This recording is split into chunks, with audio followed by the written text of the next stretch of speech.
Vous êtes bien sur le plateau de votre quotidien et week-end. C'est tous les jours, midi, 18h, 23h, sur la chaîne numéro 23 du satellite, mais aussi sur la chaîne numéro 7 de la box SFR. À midi, nous sommes en live Facebook et à 13h, déjà en replay sur le YouTube de Éclair FM TV. Personne d'autre. On vous parle un petit peu de tout ce qui se passe en Guadeloupe et surtout, on vous donne des conseils. Et vous savez à quel point ça me tient à cœur de conseiller nos papas, nos jeunes papas. Parce que oui, il y a du changement. Vous êtes plus proche de vos enfants, plus impliqués. On aime ça. Vous essayez de changer la vieille réputation que nous, les hommes antillais, avons. Et pour vous donner un coup de main, je reçois une professionnelle. J'ai l'honneur de recevoir Nathalie Neuilly, Double N, Nouna, sur le plateau. Qu'a nous fait? Qu'a nous fait? Moi là. Ah, moi, je suis content de te recevoir parce qu'on va parler d'un thème qui me tient à cœur. La parentalité masculine. Enfin, mais déjà avant, on va vérifier un truc. Bruno va mettre la caméra sur toi. Est-ce que tu peux nous montrer ta bague?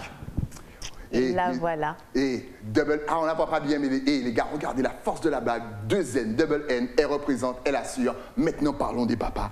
Alors, déjà, est-ce que voilà, c'est un sujet quand même qui revient fréquemment depuis plusieurs années. Selon toi, pourquoi? Est-ce dû au changement remarquable des papas en Guadeloupe? Et même Martinique, qu'on salue. Il est certain que les papas s'impliquent de plus en plus dans leur paternité. Ça, c'est certain, mais on n'en voit pas suffisamment. Ok. Et qu'est-ce qui, selon toi, a été le déclic pour eux afin de s'impliquer? Est-ce que c'était la mauvaise réputation? Est-ce que c'est peut-être l'amour qu'ils n'ont pas eu lorsqu'ils étaient plus jeunes? On salue Romana et son témoignage personnel. Qu'est-ce qui, selon toi, les a choqués peut-être dans le passé et a provoqué un déclic? Bien, moi, je pense en fait qu'il y a cette volonté de changer, cette volonté de ne pas porter cette image du Guadeloupéen, l'image du papa d'autrefois, cette image d'homme fort, sans émotion. Et aujourd'hui, bien, hommes et femmes travaillent. Et maintenant, les hommes doivent aussi s'impliquer dans leur responsabilité parentale. Mais sur le plan personnel, toi, qu'est-ce qui t'a poussé justement à aller conseiller les pères, les anciens comme les nouveaux, à t'intéresser à justement à ce domaine? Qu'est-ce qui t'a intéressé? Pourquoi ne pas t'être penché justement plus la parentalité féminine? Ah ben justement, c'est d'ailleurs ce que beaucoup de femmes me disent, mais pourquoi les hommes et pas les mamans? Mais d'ailleurs, merci. Merci, je tenais à te remercier pour ça. Ah ben, je t'en prie, et je le fais pour les papas, puis je le fais pour les hommes, tout simplement parce que, forcément, je suis maman. Ouais. Et j'ai surpris le papa de mon fils, parce que mon aîné est un garçon, il pleurait, il n'avait que 10 jours. Okay. Et notre fils pleurait, et j'ai surpris le papa lui dire comme ça, « Tais-toi, un homme, ça ne pleure pas !» Waouh! À 10 jours. À 10 jours. À 15 ans, on t'envoie en école militaire. Ok. Il avait 10 jours. Et en fait, bon, c'est vrai que c'est quelqu'un qui a beaucoup d'humour, mais je savais qu'il était sérieux. D'accord. Et ça m'a fait très mal, parce qu'en fait, ça m'a fait revivre en l'espace de quelques secondes ma propre enfance. Ça m'a fait revivre en fait la relation que mon frère avait avec notre papa. Ça m'a fait revivre les échanges que j'ai pu avoir aussi avec des collègues de travail, puisque j'ai une première partie de carrière de 20 ans dans le conseil et la formation en informatique. Ok. Donc, je vous dis que je reçois des professionnels. Ok. Ouais. Donc en fait, 80% de ma clientèle, de mes collègues étaient des hommes. Et donc, moi, j'ai eu mes enfants dans ce contexte-là et on échangeait. Alors eux, en fait, leur difficulté, c'était plutôt du fait qu'au boulot, ils étaient vus comme des hommes responsables, que l'on admirait. Mais par contre, à la maison, ils avaient un souci, c'est que ils avaient peur de mal faire, ils ne savaient pas trop comment s'y prendre. Alors que moi, en fait, c'était l'inverse. C'est-à-dire que je vivais cette difficulté à concilier vie pro, vie perso, parce que, comme disait justement le papa de mes enfants, ma femme fait tout et je fais le reste. Ok, j'aime bien la formule. Non, mais il est top. Ça peut être mal pris, mais j'aime bien la formule. Voilà, mais c'est la réalité. Et c'est un peu ce que j'ai vécu, c'est que j'ai vu voir maman faire, que je vois mes tantes faire. Et là, je me suis dit, maintenant, stop. Je n'ai pas envie de transmettre à mes enfants, puisque j'ai la chance d'avoir un garçon et une fille. Okay. Donc il était hors de question pour moi de transmettre à mon fils cette image de femme à la maison, s'occupant des enfants. Oui, je sais faire. Je sais faire à manger, tenir la maison, etc. Mais je suis avant tout aussi une professionnelle. Je n'ai pas fait des études pour me retrouver enfermée à la maison. Oh, c'est vrai. C'est vrai. Et quant à ma fille, c'est pareil. Je ne voulais pas lui donner cette image-là. Donc du coup, j'ai accompagné le père de mes enfants dans ses premiers pas de papa. Et j'ai réussi. Dis-moi quel conseil justement tu lui as donné. On ne va pas tous les décortiquer, mais quels sont justement les premiers conseils que tu lui as donné? Parce qu'il y a plein de papas, je suppose, qui disent, mais oui, moi aussi, au bout de 9 jours, paix la Timoun. Mais quel conseil tu as donné à ce moment précis ou même plus tard pour qu'il évite de recommencer ça? Eh bien, en fait, le premier conseil, et d'ailleurs que j'ai continué à lui donner régulièrement et dans toutes ses relations, c'est d'être à l'écoute. Écoute. D'accord. Écoute ton enfant. Et là, je lui ai expliqué, un bébé pleure. Hein. Il n'a pas d'autre moyen que de s'exprimer en pleurant. Exact. Et donc, écoute ses pleurs, observe-le, écoute ses gestes, regarde-le. En fait, utilise tes 5 sens. Oh. Voilà ce que je lui disais. Ok. Et ça, en fait, on est tous dotés de nos 5 sens qui sont plus ou moins développés, mais c'est ça. Communiquer avec son enfant, avec ses 5 sens. Et ça, c'est le langage universel, quel que soit ton milieu, quelle que soit ta culture. Et selon toi, pourquoi il aurait pu se dire, bon, il suffit que j'écoute, de comprendre pourquoi il pleure, mais pourquoi c'est pas venu? Pourquoi il a fallu que tu lui dises tout ça? Quel est le blocage qu'il a eu à ce moment? Est-ce que c'est parce que quand il était plus petit, il n'a pas eu cet amour, cette écoute? C'était quoi? Est-ce que les hommes, finalement, ne sont pas éduqués, comme disent la nouvelle génération des femmes? On n'éduque pas nos hommes assez tôt. Est-ce que c'est ça? Forcément, parce qu'en fait, l'adulte que nous sommes aujourd'hui, c'est l'enfant d'hier. Exact. Et donc, effectivement, mon époux, le père de mes enfants, lui, n'a pas eu de modèle. Okay. Il n'a pas eu de modèle parentaux, il n'a de paternel. Il a été abandonné très jeune, comme beaucoup d'Antillais. Exact. D'accord. C'est même plus tabou. Mais c'est ça. Donc, il a été abandonné très jeune, et sa maman était aussi très jeune quand elle l'a eu. Donc, en fait, il s'est fait tout seul. Et là, franchement, moi, je lui dis chapeau. Je lui dis merci. Et d'ailleurs, je lui ai déjà dit, on a fait du bon boulot. Ouais. Quand je vois nos enfants aujourd'hui, quand je vois le résultat aujourd'hui, parce que les enfants ont quitté le nid, ils sont devenus des adultes responsables, autonomes, épanouis, c'est grâce à... On a fait du bon boulot. Ouais. C'est-à-dire, lui, il s'est fait tout seul, il a connu la difficulté de la vie, mais on a donné un cadre. On était en phase. Ouais. On était en phase. Excellent. Et c'est ça. Et il faut savoir aussi qu'il a toujours dit que quand il cherchait une amie, eh bien, il voulait trouver en elle une mère pour ses enfants.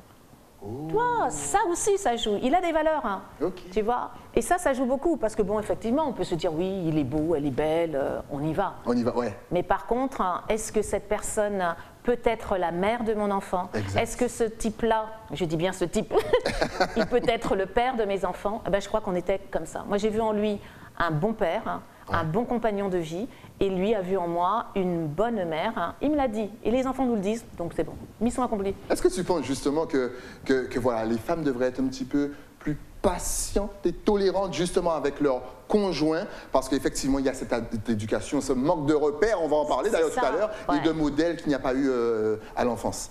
C'est exactement ça, c'est-à-dire qu'en fait, autant nous femmes, on aimerait être acceptées telles que nous sommes, eh bien, vous, femmes, acceptez l'homme avec lequel vous avez décidé d'avoir un enfant, acceptez-le tel qu'il est avec son histoire. C'est ça, en fait. Et la plupart des hommes que je croise et que j'accompagne, les super papas, je les appelle les papas Nouna d'ailleurs, eh bien, ils pas pour Cyril Hanouna, c'est parce que elle, c'est Nouna, si vous prenez l'émission. Non, parce que je sais, les gens, ils vont tu vois, association d'idées, donc voilà. Les papas Nouna. Un papa Nouna, en fait, très souvent, il a eu une super maman. En fait, c'est ça. Je dirais que plus de 85% des papas qui ont cette volonté de devenir de meilleurs pères pour leurs enfants, ils ont eu une super maman. Tu vois. Et c'est ce respect-là, en fait, qu'ils ont pour leur maman, et ils sont conscients, une fois qu'ils sont devenus eux-mêmes pères, que oui, au fait, la maman qui a cadré, la maman qui a été dure, ils leur disent merci. Tu vois. Justement, tu es très sur le manque de repères. C'est ça. Et en plus, c'est super, le jeu de mots, les pères et les repères. J'adore, Nouna. Tout à l'heure, vous connaissez le principe, on va vous donner toutes les adresses sur les réseaux sociaux. Mais justement, quels sont peut-être les repères à placer très jeune, voilà, lorsqu'on est un papa de la Guadeloupe, de la Martinique, de la Guyane aussi? Eh bien, en fait, alors justement, on parle de repères parce que j'ai créé en fait une méthode qui s'appelle Repères. Et en fait, c'est un accompagnement parental en plusieurs étapes et qui s'appuie sur les 7 qualités essentielles qu'un parent qui veut s'impliquer dans la vie de son enfant devrait avoir. Alors, c'est déjà être responsable. La parentalité, c'est une responsabilité. Il faut être responsable. Et ensuite, deuxièmement, être éducateur. Un enfant, il a besoin d'être guidé. Et nous, parents, et également le cercle environnants, eh bien nous sommes là pour guider les enfants, pour les éduquer. Tu vois? Ensuite, la troisième valeur, c'est être protecteur. Un enfant est vulnérable, un enfant est fragile, un enfant il a besoin d'adultes pour les protéger. Et là je dis bien parce qu'il y a beaucoup d'enfants qui souffrent ici, hein, justement parce qu'ils ne sont pas protégés. Et il n'y a pas que les parents qui devraient les protéger, c'est également ceux qui voient les enfants dehors et leur disent « Comment on faisait avant ?» Exact. Avant la Guadeloupe, c'était ça. Les voisins, l'entourage, les amis des parents, tous ils vous surveillaient. Et tous pouvaient vous donner des coups. Mais ce n'est plus permis aujourd'hui. Il faut parler, la communication, on en parlera tout à l'heure avec Nouna. Peut-être qu'elle est d'accord, qu'elle n'est pas d'accord. Ensuite, tu vois, donc la troisième valeur, le troisième repère, c'est être protecteur. Et la quatrième, c'est engager. C'est un engagement. On décide d'être parent et il faut se dire qu'on est engagé dans cette responsabilité parentale. On ne doit pas démissionner. Voilà, au moins jusqu'à la sortie du nid. Et aujourd'hui, l'idée, c'est pas de faire des tanguis hein, qui restent à la maison, mais au moins, il faut se dire que vous êtes engagé pour au moins 20 ans. Pour ne pas dire 25 ans, mais au moins 20 ans. Ça, c'est un engagement. Et on ne lâche pas, on n'abandonne pas. Est-ce qu'il y a justement des hommes qui sont venus te voir en disant « je suis à 2 doigts d'abandonner », mais en pleurs, en détresse, du style « j'ai pas envie d'abandonner, mais là, j'étais pas préparé à ça ». Quelles sont justement les causes de cet abandon? C'est parce que c'est la peur de mal faire. Et c'est aussi le manque de patience. C'est parce qu'en fait, un enfant, c'est pas un mini-moi, hein, il est là, il avance, il faut respecter son rythme. Tu vois, c'est ça. Et d'ailleurs, c'est la 5e valeur.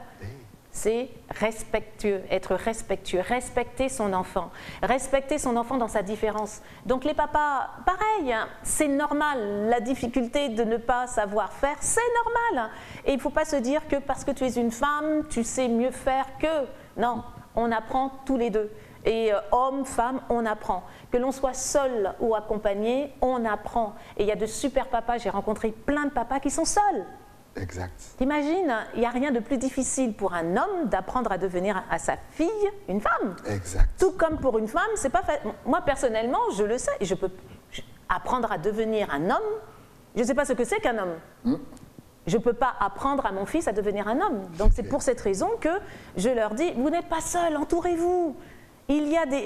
Choisissez des référents. Il y a des référents. Des personnes qui partagent les mêmes valeurs, qui sont dans la même énergie, qui ont la même vision pour votre enfant, eh bien, choisissez-les bien dans votre entourage et ce sont justement des repères, d'autres repères pour vos enfants. Parce qu'il y a des choses que les enfants n'ont pas forcément envie de dire à leurs parents. Moi, je le comprends.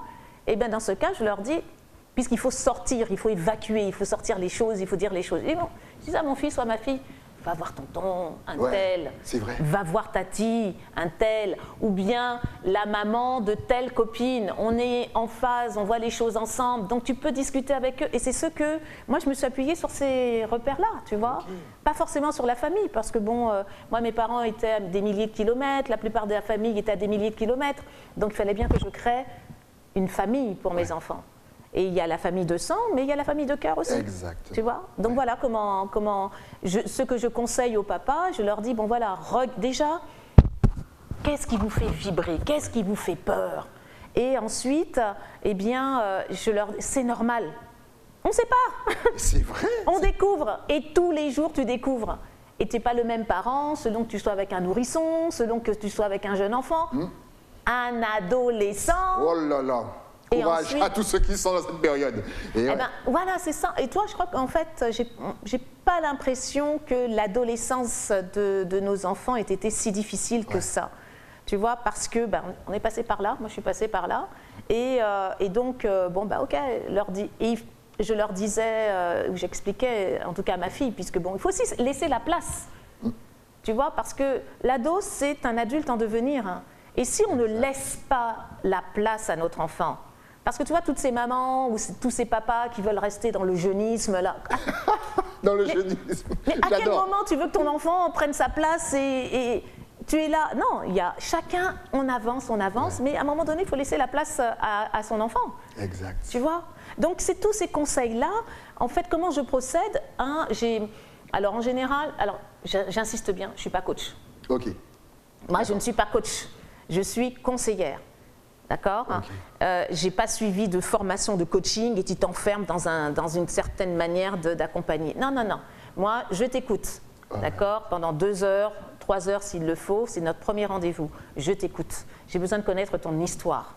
Parce que quand ton enfant naît, en fait, c'est toute ton histoire qui ressurgit, toute ton enfance qui ressurgit.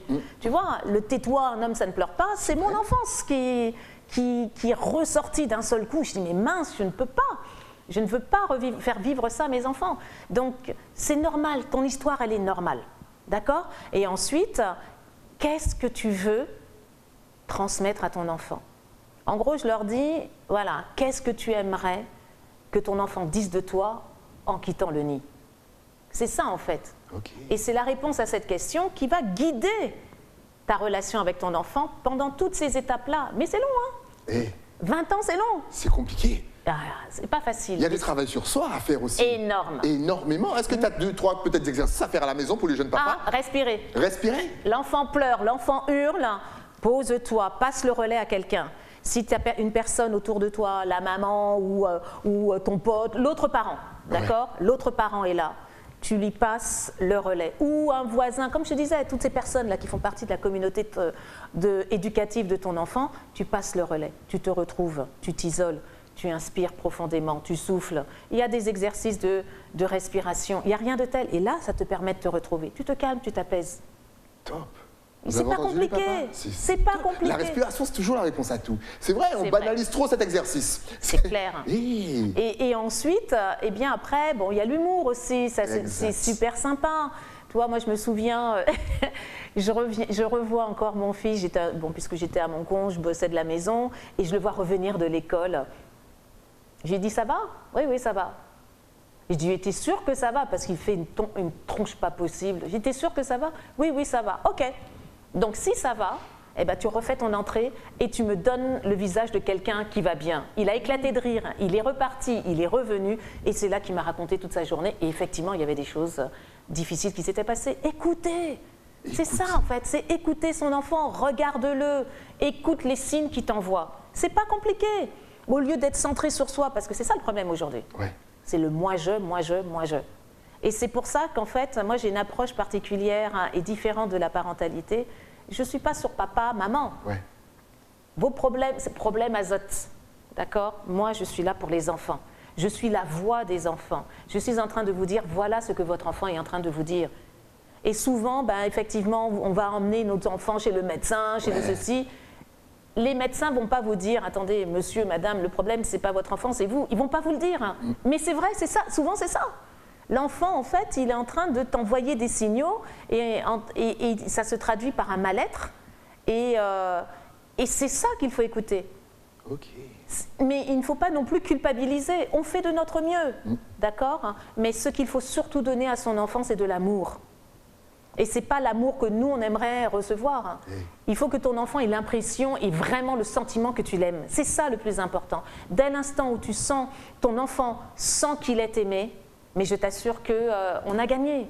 Et je pense que ça, c'est le meilleur conseil. Dès que ton enfant sent qu'il est aimé, on a gagné. Mais c'est ça. Justement, est-ce que tu proposes, justement, je ne sais pas, des ateliers ou peut-être des journées portes ouvertes, des conférences en Guadeloupe pour justement communiquer avec les papas? Oui, en fait, je fais pas mal de choses en Guadeloupe. Et comme c'est un sujet qui est quand même, il faut le dire, hein, c'est un sujet difficile, c'est un sujet tabou, on est en Guadeloupe, on n'aime pas trop dire les choses. Exact.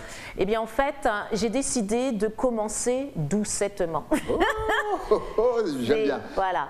J'ai organisé, j'organise tous les 2 mois ce que j'appelle un after work. Pourquoi after work? Tout simplement parce que souvent le prétexte pour ne pas être près de son enfant, je travaille. Ok, maintenant je te dis c'est pas un prétexte. Après le boulot, tu viens nous voir et là je vous donne la parole. Au top. D'accord? Et il y a différents thèmes. Ça s'appelle l'art d'être parent. Et là, ben, en fait, vous avez la possibilité d'exprimer vos problématiques de parents et de les partager avec d'autres personnes. Okay. Et comme ça, tu ressors avec des tips, toi, des petits trucs et astuces, et sur des sous-thèmes qui peuvent être comment être présent dans la vie de son enfant, comment être à l'écoute de son enfant, comment, je dirais, respecter son enfant, comment être, et ça c'est plus important, exemplaire. Oh. C'est compliqué, ça, d'être exemplaire. Et c'est ça. Parce Encore une fois, il y a beaucoup de travail sur soi. Énorme.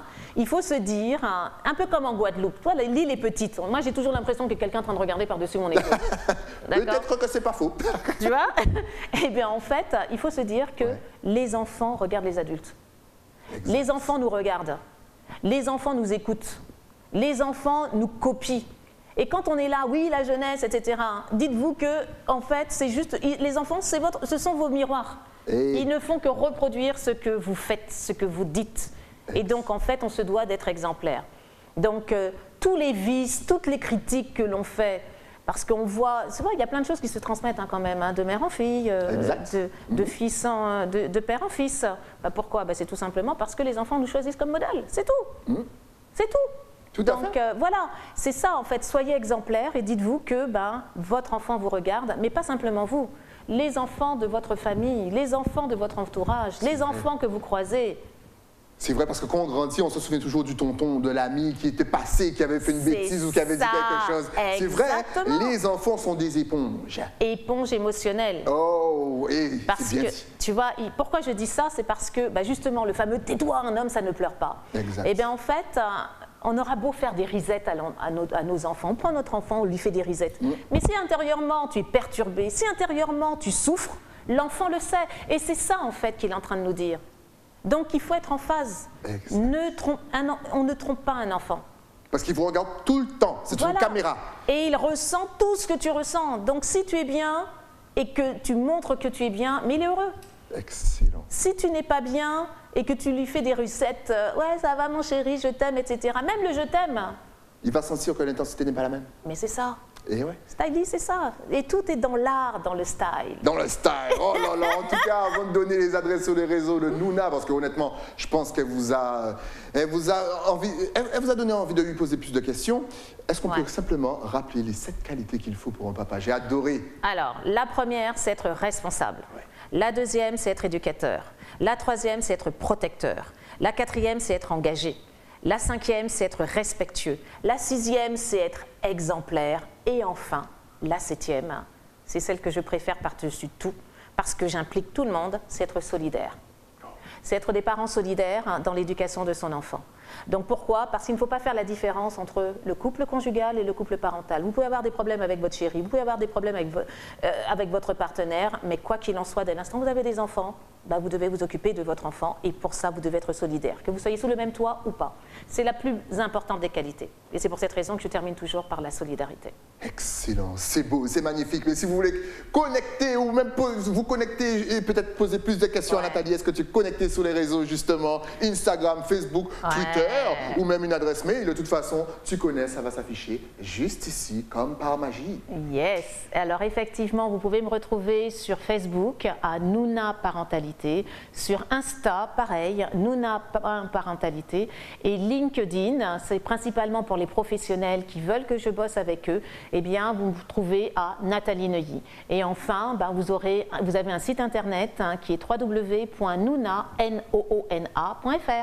Tout est dit, connectez-vous, likez, on va lui lire un petit message, on va lui lire vos questions peut-être aussi. Et surtout, n'hésitez pas à regarder le replay sur Éclair FM TV YouTube. Merci d'être passé, d'avoir donné tous ces conseils à nos jeunes papas. Ça fait du bien. Je suis content du travail que tu fais. Justement, merci, si tu avais un tout dernier message à faire passer aux papas de la Guadeloupe, de la Martinique, de la Guyane, de la Réunion, même si vous êtes loin de Saint-Martin, de Saint-Barthélemy, d'Haïti, de la Dominique, sans oublier Sainte-Lucie, oui, Barbados, Jamaïca, Trinidad et Tobago, ils te regardent tous. Et en plus, il y a la traduction en français. Ta caméra est juste là. Eh bien, je vous dirais tous, à tous les papas, mais en fait, vous avez en vous les ressources nécessaires pour être de super papas avec vos enfants. Alors, venez. Moi, je vous donne des repères, juste pour vous guider, mais vous pouvez être de meilleurs pères. Oh, c'est beau, ayez confiance en vous, n'ayez pas peur. Je vous ai dit, le premier, c'est la peur. C'est la peur qui vous fait partir, faire n'importe quoi, la peur d'échouer, c'est beau. Merci pour ces conseils. Merci, avant la fin de l'année, il y aura peut-être une conférence pour les papas, un échange? Alors en fait, c'est en cadeau de Noël. Okay. Moi, je pense qu'en cadeau, vous pouvez toujours proposer aux parents, et bien, parce que la maman aussi a son rôle, l'autre parent a son rôle. Un cadeau de Noël, c'est en fait, c'est de l'accompagnement individuel. 3 séances, c'est très peu cher. C'est vraiment très peu cher. 3 séances espacées de 3 semaines et pour tout simplement avancer ensemble dans vos premiers pas de parents. Voilà. on avance ensemble. C'est fini, on recule plus. Merci à toi Nathalie d'être passée sur le plateau. Et on se dit à très très vite. Si tu as un autre sujet, tu repasses sur le plateau, tu appelles et puis on se fait une petite discussion tranquillement au calme, au coin du feu. Merci à toi. Plaisir. Nous, on se retrouve avec un nouvel invité, mais c'est ça après quoi? Après la pub. À tout de suite.